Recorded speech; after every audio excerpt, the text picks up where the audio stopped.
Non, il faudra savoir que depuis hier, après cette interview-là, beaucoup de Mandais m'ont appelé pour en savoir un peu plus par rapport à ce que l'AT avait déclaré.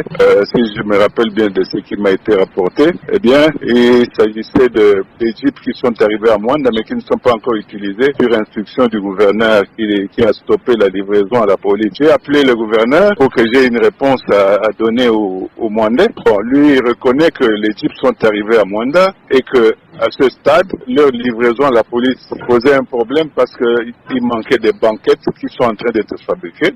J'ai posé la question quand est-ce que ça pourrait être prêt. Les banquettes sont en train d'être fabriquées, les gyrophares sont là et que ça va être monté, que la population soit patiente dans quelques jours. C'est vrai que ce sont des jeeps militaires qui ne peuvent pas préparer pour servir à la police. Bon, peut-être qu'il faudra un peu patienter. Mais il est vrai que la police fait son travail parce qu'avant-hier, j'ai été interpellé la nuit par les amis de Mavalé qui avaient été agressés par les Koulouna. J'ai appelé la police et 30 minutes après, la police m'a répondu qu'ils étaient sur les lieux et que la situation était revenue au calme. Ceux qui devaient être pris dans les filets ont été pris. La nuit était redevenue paisible pour les Rwandais. Donc je pense que nous allons continuer à travailler ensemble.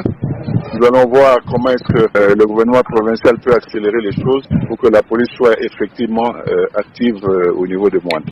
Non, nous suivons cette situation au jour le jour, ça vous le savez très bien. Problème de l'érosion Kengeyaba. Je pense que je n'étais pas là, je n'ai pas causé directement avec le ministre, mais le ministre doit savoir qu'il y a des autochtones qui ont beaucoup d'amour pour cette ville-là, qui l'ont vue dès leur naissance peut-être, et qui aimeraient apporter à cette ville une survie normale. Donc le problème des érosions, tel que vous le savez, qui dure depuis plus de 22 ans à Mwanda, que ce soit l'érosion côtière, que ce soit l'érosion du boulot à Kissimbi, je pense que lorsqu'on constate la léthargie ou l'incapacité de l'État à résoudre ce problème, il y a des gens de bonne volonté qui assument leur appartenance au territoire, puisqu'ils en ont les moyens, pour mobiliser les gens, de diminuer la peine de cette population. C'est le cas de Robert. Écoutez, vous savez que je l'ai appuyé personnellement. J'ai appuyé les jeunes gens qui travaillent. Je les ai encouragés à continuer à œuvrer pour freiner tant soit peu cette érosion. Bon, je sais que c'est une tâche de titan. Mais si le gouvernement dit qu'il peut venir, il ne devait pas normalement stopper avant d'apparaître sur le terrain. Parce que pendant toutes ces années, on ne les a pas vus.